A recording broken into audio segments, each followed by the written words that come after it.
Hi, and welcome back to This Week in Voice, Season 8, Episode 5. My name is Bradley Metrock. I'm CEO of Project Voice. We've got a great episode, great panel of guests on for you today. Before we get into it, I want to take a moment. If you have not seen the information about Project Voice 2023, we will include that in the notes. We're starting to get into the window of getting closer to the conference, getting a lot of inquiries. Also, the Conversational AI Leadership Council, we have talked about that a little bit publicly. There's a lot more to come. We announced that over email this week, and we'll be talking a whole lot more about it. This weekend, there should be a part of Project Voice.ai that goes up talking about what that is and how that's incorporated in the conference. 400 or so people will sign a new ethics and integrity charter around LLM-based AI models at the conference. It will be newsworthy. We'll be talking much more about it. Today, we're thrilled to have a great panel of guests and some interesting stories as well. Heath, I'm going to start with you. If you don't mind, tell us who you are, tell us who you're with. Sure. I'm Heath Ahrens. I'm the founder of Voice.ai. And we're a UGC platform that's community driven, where users can create voices in order to change their voice. So it's a voice to voice platform. It works in real time today on PC and tomorrow on other platforms. Excellent. Yeah, and I love the domain, voice.ai. You can't, it's pretty good. Thank you for joining us. We appreciate it. Pleasure. Next up, we've got Ivan Lee, and tell me if I'm mispronouncing that, of Datasaur. Ivan, how are you? That's correct. I'm doing well, thank you. Yeah, my name's Ivan. I'm the CEO and founder here at Datasaur.ai. Bit of background, I've been in the machine learning space for the past decade. I used to be on the other side of the table building machine learning solutions at different companies. Most recently, I was at Apple, where I led, amongst other responsibilities, a lot of their data labeling efforts. So it was through that experience that I realized there were a lot of solutions focused on computer vision, but very few were going after NLP. And so we built a solution that specifically focuses on everything NLP, whether that is text, pure text data, PDFs, audio transcripts. We help label all of the data that feeds the models that we'll be talking about today. Nice to meet you all. Excellent. Yeah, thank you for being part of the show with us. Next up, we got Mitch Lieberman. Mitch, say hello. Hey, everybody. Mitch Lieberman, currently with Conversational X, more on the practitioner side. So I keep a foot in many different camps, consultative, enterprise, software side. And most of my background is in contact center and customer service. I'll be coming down to the conference to talk about future of contact center. So my passion is contact center. I'm going to be joining a large financial services company very shortly. I can't quite announce who yet, but that'll be known at the conference, because I really like to keep my finger in the what's going on, and then actually implement it for large institutions. And I spent time in healthcare as well, and it was a tremendous amount of fun, and doing a lot of thinking about how these models fit inside the enterprise. And when we get into it, last week I was really excited. Now I'm a little bit more nervous. It's understandable. Thank you for joining us. We'll get into that and all of that in just a moment. We're thrilled to have Raniero Romagnoli. And Raniero, tell me if I'm mispronouncing that, from Almawave. Say hello. Yeah, that's a good pronunciation. My name is Raniero Romagnoli. Again, I'm Chief Technology Officer of Almawave. Almawave is an AI and data company headquartered in Italy, with presence in different countries in Europe and South America, with several customers in these regions. Working on products and services in AI. We have our own composite AI-based sort of conversational platform, speech analytics, a search engine, working with big data and AI core skills to address specifically vertical business needs, and trying to deep dive information and simplifying, let's say, human to machine interactions, especially in complex environments. Excellent. Thank you for being part of the show with us. So with that, we're going to get to the news, and we've got some interesting stories here, and two of them combined for our number one. I'm going to read the headlines. From Fortune, Microsoft's ChatGPT powered Bing is getting unhinged and argumentative, some users say. It, quote, feels sad and scared. And then the other one, this is from Fox News. ChatGPT AI accused of liberal bias after refusing to write Hunter Biden New York Post coverage. So I've remarked on this show before, as ChatGPT has emerged, that we're starting to see a little bit of pattern recognition with some stuff that was brought up about Alexa when Alexa exploded onto the scene years ago. And I'm curious, we talked about ChatGPT. Obviously, that's not going anywhere, these LLM-based models, but I want to get the panel's thoughts on these stories. First of all, and Heath, I'm going to start with you and go in the same order that we did the intros in for this. What, if anything, stood out in particular to you about these two stories, and how much of a threat to ChatGPT and similar other models is the fact that they don't answer everything politically like we might like them to all the time? Share with us your thoughts. Sure. I mean, as a guy who's been in NLU for a long time, I built iSpeech, which was the first cloud text-to-speech platform, and we had a NLU engine that we built, and building language models is something I've done for a long time. I could tell you that ChatGPT feels absolutely nothing. It couldn't care less what it quote unquote knows. It's a system that's generating prompts based on statistics and what it's learned, based on the text that it was fed, and nothing more, nothing less. So when these are articles that they're trying to make this bleed so that they can put it up on an interesting page, and that's a lot of what is typical journalism. They want people to feel scared, and how do I make people scared of AI? Well, it's sad or it's angry, and that's the really scary stuff, is when AI gets angry. There's no biology. It doesn't have dopamine receptors. It can't get happy or angry or sad. It's just repeating based on statistics what it knows. Now, in terms of the prompt generation, that could be a little bit interesting, because there could be some programming on the front end NLU not actually querying the language model and saying, nope, not going to answer anything about Hunter Biden. So if that's actually the case, we need to do a little bit more research into that to see if it's just an isolated incident where they said, hey, here's a list of politicians, don't say anything about them or their kids, and and that's how that was programmed, or if it was specific. And I'd like to know a little bit more about that. Threatening, though, I mean, I don't really think so. No, that's I'm mostly on the same page with you. Ivan, I'm going to go to you. So you heard what Heath just said in his response to the two articles and kind of the backlash that we're starting to see against ChatGPT a little bit. Your thoughts?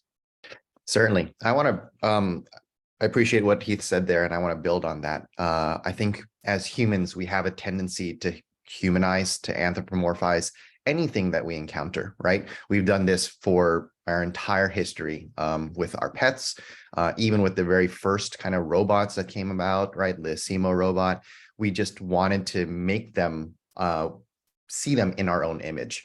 And so there's a little bit of that going on. There's a little bit of headline clickbaiting going on, right? We have hundreds of millions of people playing around with this, testing out different prompts. We're going to find ways to make it say things that are very media attention grabbing. And so I can appreciate all of that. This was always going to be a risk, right? We are on the cutting edge here. Microsoft just announced this, made this widely available. And I think the risk, the product risk of releasing something like this is that it is hard to predict all the different ways that it's going to respond to the many new prompts coming in. And we'll always be able to kind of gamify the results.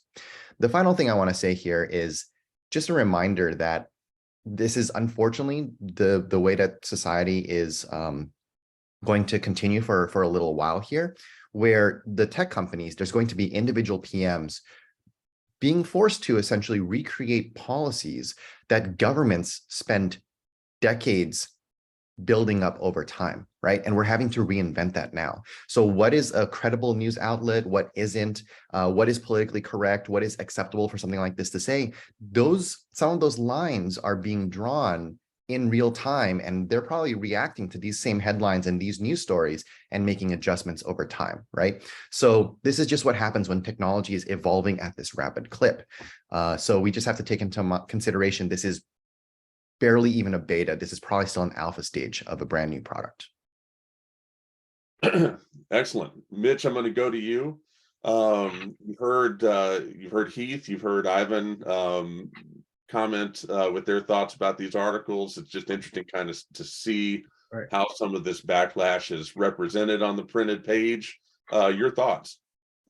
I think they completely agree with what's been stated so far. It's, there's no disagreement. I look at it a practical lens. Perception is reality, and people have come to depend on certain things, Google, Bing, search engines, to give them answers of precision and accuracy, right? And these large language models, and this group, goes deeper into the tech stack than I do, but they're probabilistic. They're not deterministic. So therefore, I'm probably going to give you a good answer, but I'm not certain I'm going to give you a good answer. So when ChatGPT was introduced in November, and the models were much earlier than that, the playgrounds were available, people started to really look at it and say, oh, these are fun answers. It's storytelling, it's paraphrasing, it's summarization. And they get it. It was a unique place. When we moved it to a search engine, we definitely changed things a fair amount and opened ourselves up to this sort of scrutiny, because people go to a search engine. I don't know, my significant other, when she goes to a search engine and it says the store is going to be open at 8, if it's not open at 8, I have a problem, right? so that's the, I'll kind of leave it there. It's that we definitely did we move it too fast into the land of search engine? I stated recently on LinkedIn, I don't want to chat with my search engine. I want it to work like Google Maps. I'm here and I want to go there. Tell me how to do it. So I'll pass it on here. Yeah, no, I think that you raised some interesting points with that. And Raniero, I want to go to you and sort of give you your chance to opine on this as well, just with your line of sight with Almawave and all the stuff that y'all do. Interesting couple of articles. What stood out, if anything, and your thoughts? Yeah, of course, I agree with what has been said. We work a lot on natural language processing. We are continuing building our own technology, also, of course, also using what's out there, state of the art. But it has been said that, let me rephrase it. You can think of a large language model as a simulator that can predict next piece of text, let me say. So there is no real chain of thoughts, reasoning, and things like that. So the answer would be the most probabilistic, let me say, reasonable one, okay, for them. And this needs attention from us that build AI, and from, of course, OpenAI even more, and Microsoft that has been putting that onto the search engines. Actually, it can accompany, as a use case, a search engine, enriching it in a chat-like or ChatGPT style-like type of answers. We cannot think of it as an oracle that will give us the answer. Also, because as we all know, and I think Mitch was saying that it's not a deterministic machine, there will be errors. And the funny part is that it's incredibly good at answering, but at the same time, it's incredibly wrong when it's wrong. Okay, it's as all the AI do. So we think of it as a massive superpower technique or technology. Then when there is a mistake, it's a silly mistake, and then we, put the gun at it. No, that's great comments all the way around. The politics of this is kind of interesting to me. Like I said, just from a straight up pattern recognition point, we did a lot of stories on this show seasons ago, season 1 for sure, probably season 2 and 3, about various political stuff related to Alexa, Google Assistant, and whatnot. And consistently the stories were liberals saying you didn't go far enough in what you did, while conservatives saying you went too far, and this Hunter Biden story sort of has a little bit of that. I will point out how fascinating it is that the Fox News story does not take very much time to explain what ChatGPT is. In other words, it's just understood what it is for that audience. I think there's an interesting commentary there too. But I just wonder if we're just going to have to deal with this for all these large language models, or if there's some better way to do it.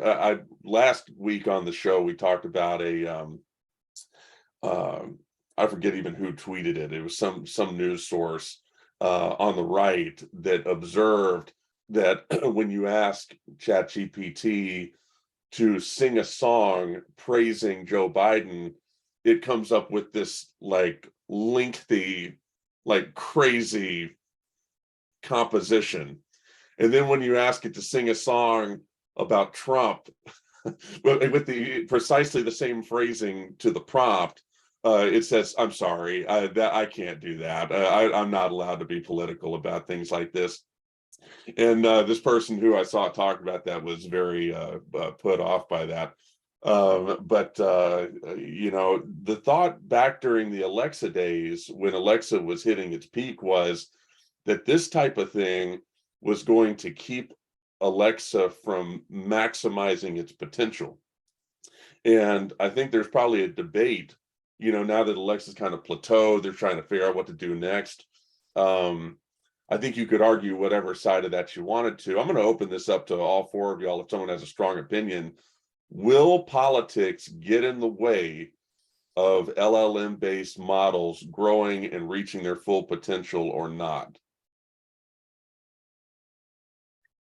I'll jump in with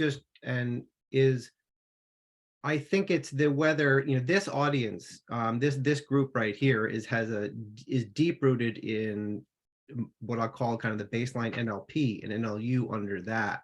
And I think we're missing these LLM models, and I want this expert audience, or the expert team, sorry, to chime in, doesn't understand. I mean, that was a point that doesn't made. It predicts mathematically the most likely next word.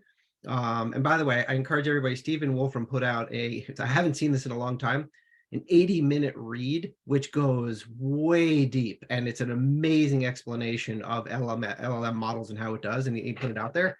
And I think that, to your question, it may prevent LLMs from reaching their full potential, but I'm not 100% sure that's the right question. The potential we want is to actually help users and help people and help all these, technologists to do their jobs better. I mean, that's the potential I think we want to reach. Well said. Any other thoughts on that? So, full disclosure, the president of OpenAI is an investor in Datasaur, but this doesn't come with any bias from that, and it's not shedding any inside info. There is a public post from OpenAI on how they trained ChatGPT, right?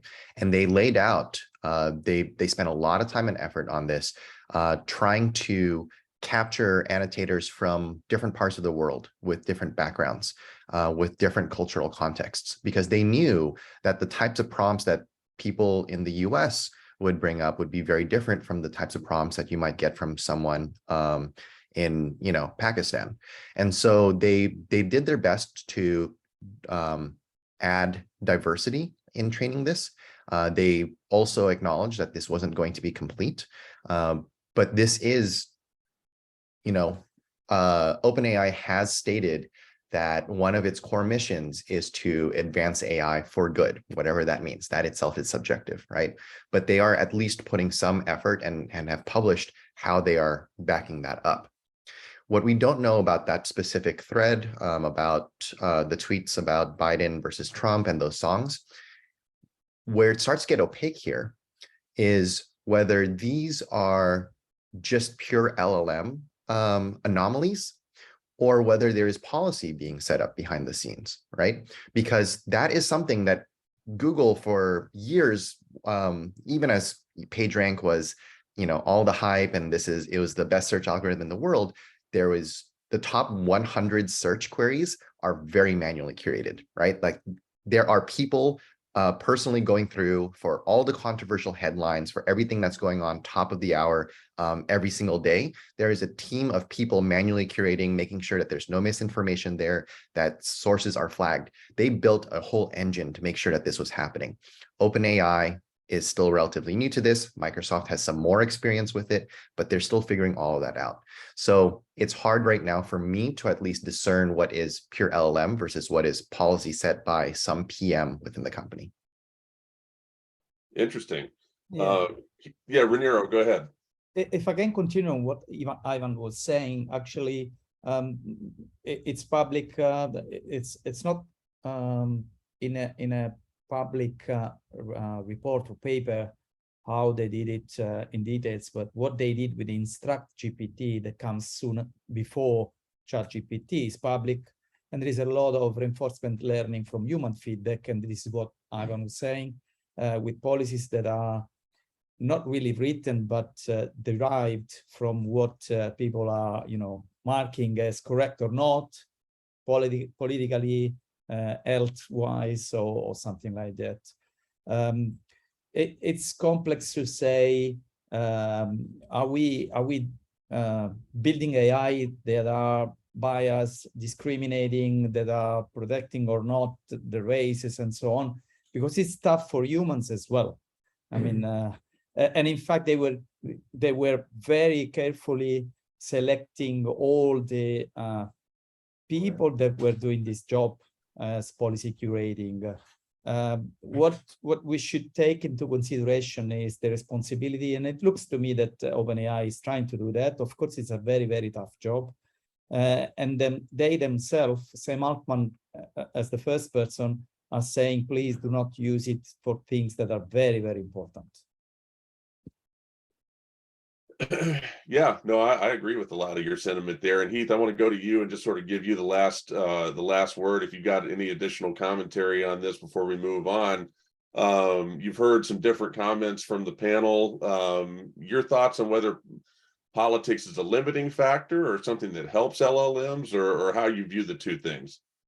I think politics, no matter what, you're going to piss someone off, whatever you say. So, that being the case, I think a really good approach for ChatGPT, for OpenAI, might be to publish their source data, and that they can basically say, look, we're being fair, we're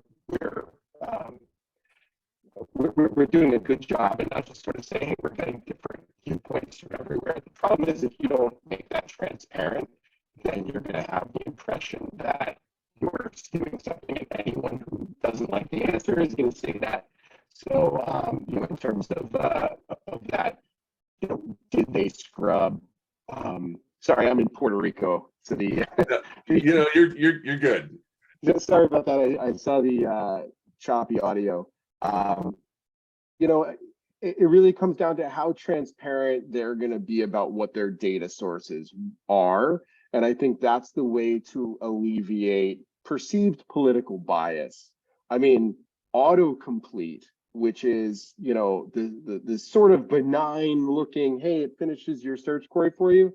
That's like the ultimate groupthink maker on the planet. If you start typing in, I think blah, blah, blah is blah, blah, blah, and Google's basically deciding what it is that you see, they're creating the ultimate groupthink with autocomplete.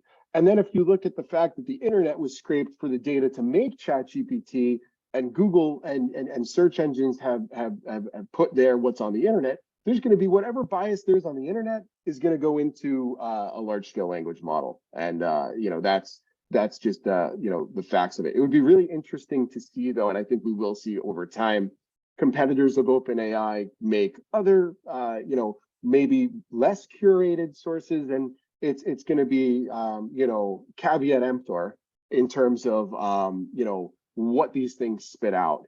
And, that's got to be like on the front of it, warning, this may regurgitate garbage from the internet.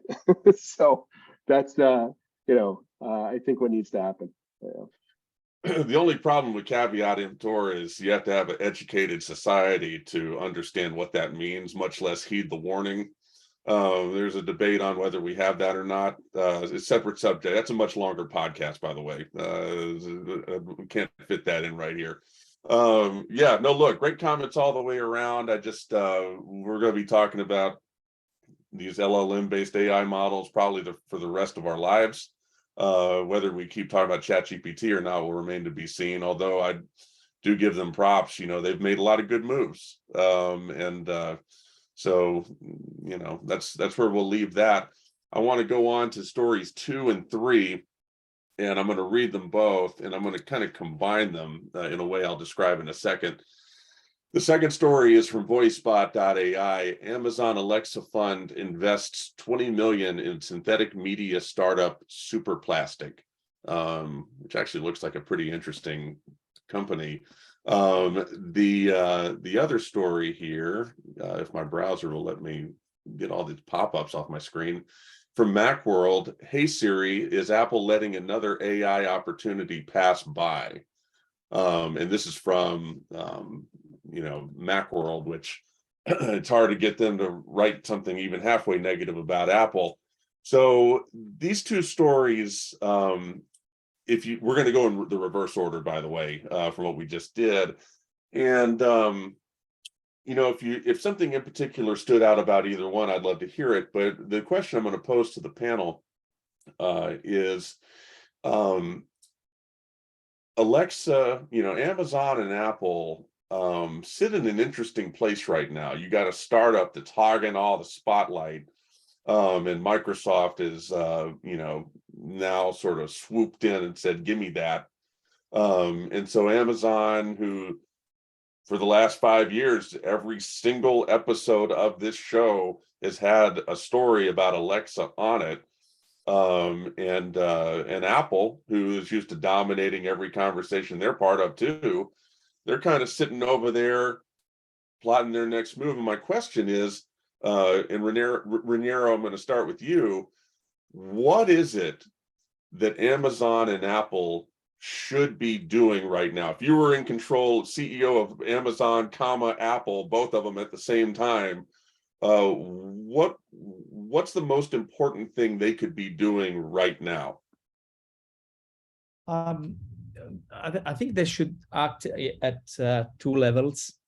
One is, let's say, operational, let me call it like that. I mean, and probably they are doing it. I'm pretty sure Amazon at least, but I'm pretty sure even Apple are using generative models somehow. Okay, for sure, Alexa is using Alexa teaching machine to create synthetic data, to train Alexa student machine, and create their own large language model for Alexa. They are very careful in releasing the new releases. So even though they have very large language models ready since some days or some months, probably, they are careful in releasing it because of the boomerang effect, let me call it like that. So if there is a bad error like Bard shown last week, they don't want that. I'm pretty sure they are both doing that. What they are not doing is some more marketing approach, let me say. So with big, press releases on what they are doing or what they are going to do. What they missed out anyway is to buy a research company. or to participate in a research company, in a research dedicated company like OpenAI and DeepMind, and they should be looking at that as well. Yeah, no, I like that answer. And, Siri has just been associated with being behind for some time, so Apple's in a little bit different of a basket, but with Amazon, we kind of look at them like, what's wrong with you? Like we thought you were on the cutting edge of all this stuff. In a position to be forward thinking on everything with just the market position Amazon is, Alexa has enjoyed, and you got beat. Here's OpenAI coming out of nowhere, and then here's Google Bard coming behind it. Where are you at? And Mitch, so I'm going to go to you, and I'm going to ask the same question. These are two interesting stories that, like I said, the company that is mentioned in the VoiceBot article is kind of interesting. So if that stands out for some reason, then tell me. But the main question is, what is it that Amazon and Apple ought to be spending the bulk of their time doing right now? It's a great place to start, because I'm gonna take a little bit of an kind of a me angle to it, which is it's about the user experience and it's about perception. Look at the number of guides and teachers and people trying to monetize, and they're all focused on prompt engineering. There's so many people trying to finely tune what you need to say to get the thing you want, and that's kind of the large language models, and we've been talking about that for a while. Who has about the best user experience model in the world? Apple. And so I think that, if I were thinking about from their perspective, I'm not them, focus on what's the right question to ask, and we'll figure out where to get the answer. And so the generative, so do you want to draw an image? Do you want to, create some music? Apple could probably jump into that one particular. That would be kind of fun, right? Or do you want some text? So it's the front end experience. For Amazon, me being from a little bit of a contact center wonk, if you will, is they're taking a lot of what they've learned and they're putting it deep into Amazon Connect. And the agent, the associate augmentation models, very similar. What's the right question I need to ask my internal knowledge stores so that I can help the customer as quickly as possible? Be a co-pilot for people. And I think Amazon is very well taking off of Alexa and Lex and the two branches of Lex to help people to do their jobs better by formulating the right questions to ask. And it's amazing because we're still in the human-centered design or design thinking approach of it's still all about what's the right question to ask. And I would, if I were those two companies, I would focus there, and that because that's what LLMs have kind of shown. What's the right question to ask? That's great. No, I completely agree with that mode of thinking. Ivan, I'm coming to you. Same question. If something stood out about the company and the VoiceBot piece, would love to hear that. Otherwise, what is it that Amazon and Apple need to be doing? Yeah, well, I'm excited to hear Heath's take on the VoiceBots, but for Amazon, I'll start there first. I think I'll take a slightly different approach here. There is the Alexa angle, right? And unfortunately, we heard about the layoffs and Amazon is cutting down on its Alexa investment. So I think it's an interesting question as to what these LLMs really help accomplish there. I think we've seen that Alexa's business model is something that leaves something to be desired for Amazon itself, clearly. So the question is, what is the breakthrough kind of consumer angle here that Amazon would want to invest in?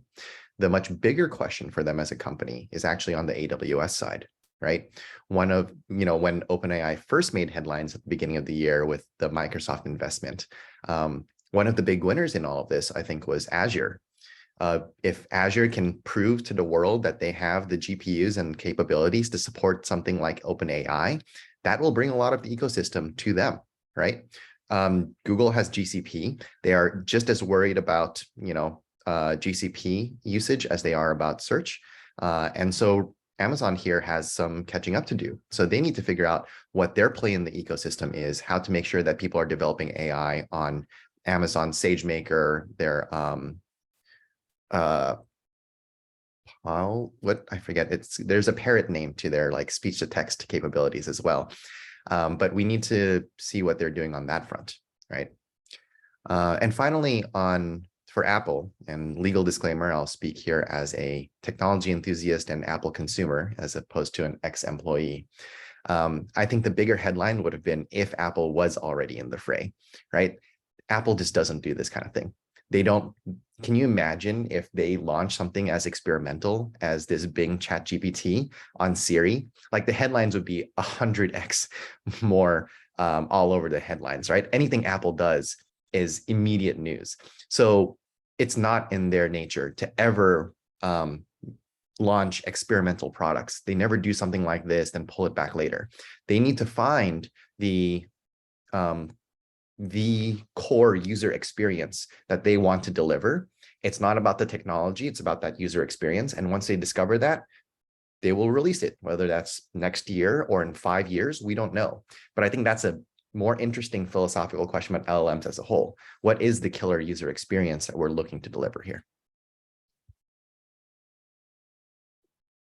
I might debate you a little bit on Apple releasing what Apple does and doesn't release. We don't have time for that discussion. Actually, I won't.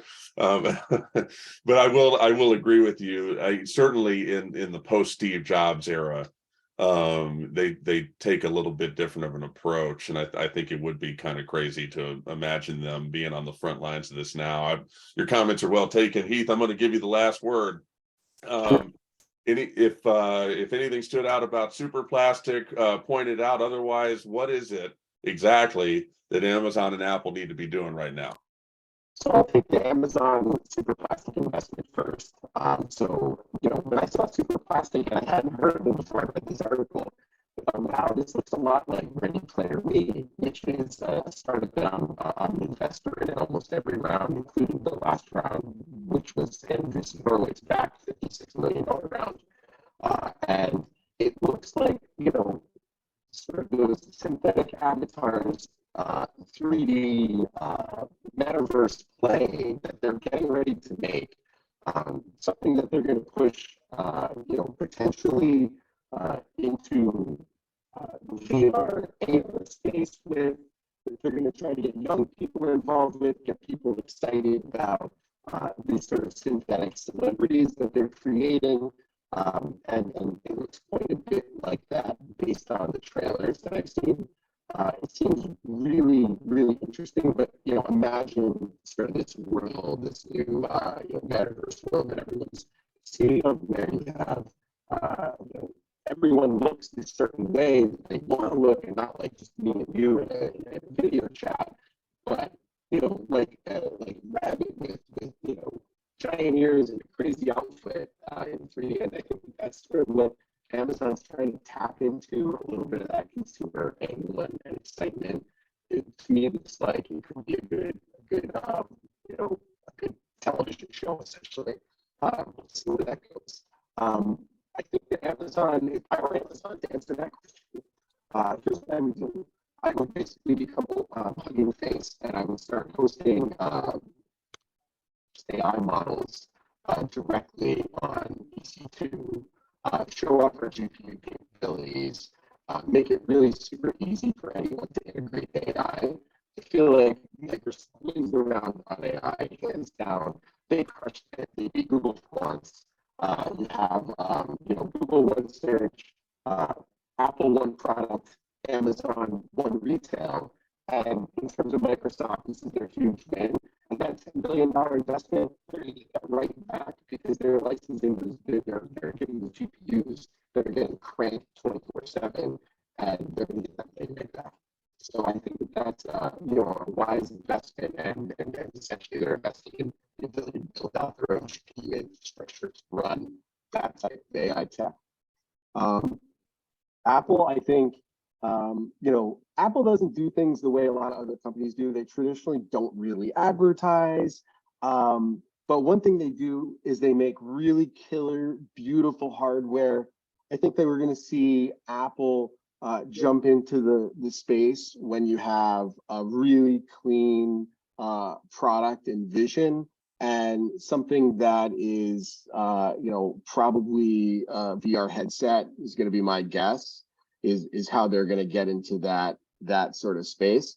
Apple already does a great job of supporting artificial intelligence with Core ML. They have their own processors. So saying they're not in the phrase is not true. They have the M series chips which support inference directly on the chip without NVIDIA, and no one else has really done that. I mean, AMD to some extent, but if you want to run inference, you need an NVIDIA GPU or custom hardware, or very expensive hardware. But you could run inference on a Mac. You could even run inference on an iPhone. You can port any ML model foreseeably into Core ML, and then you could run it right on the device. So I think Apple's done a great job of that. And also, I feel really confident as a developer, if I'm putting my proprietary AI model onto, or ML model onto a device, I know that if I convert it into Core ML and put it on an iPhone, it's not going to get ripped out by everybody. It's going to be really secure. So I feel good about what Apple's doing from a platform perspective. I think that they're smart. So I want to give you a chance to summarize briefly what you said about Amazon, because it was a little choppy. If you just restate it quick. So Amazon, from the beginning, I guess Amazon sort of, investing in this startup because they want to be part of the hip metaverse. And it looks like those 3D models, they remind me a lot of Ready Player Me. Ready Player Me is a startup, full disclosure, I'm an investor. Last round was alongside Andreessen Horowitz, $56 million round, very big round. Probably the smartest founder in that space. Timu is the founder of that startup. And, I think that Amazon is sort of missing the boat on that augmented and virtual reality world and metaverse. And that's sort of what this investment's about. And they're thinking, we could make a show on this. We could have, these properties on Amazon Prime. We can make custom avatars for people. We can get into that sort of immersive space. And that's their leap into it. Interesting. Yeah, no, that's those are some great thoughts. So good comments all the way around, and good to go on record talking about Amazon and Apple. Who would have thought they're playing second fiddle these days? That's a technical term for all the 20 plus years I lived in Nashville. Yeah, look, appreciate all of y'all taking the time to share your experience and your expertise with not just me, but the audience as well. It's greatly appreciated. For This Week in Voice, Season 8, Episode 5. Thank you for listening. If you're listening on your podcast provider of choice, thank you for watching. If you're watching on YouTube, until next time.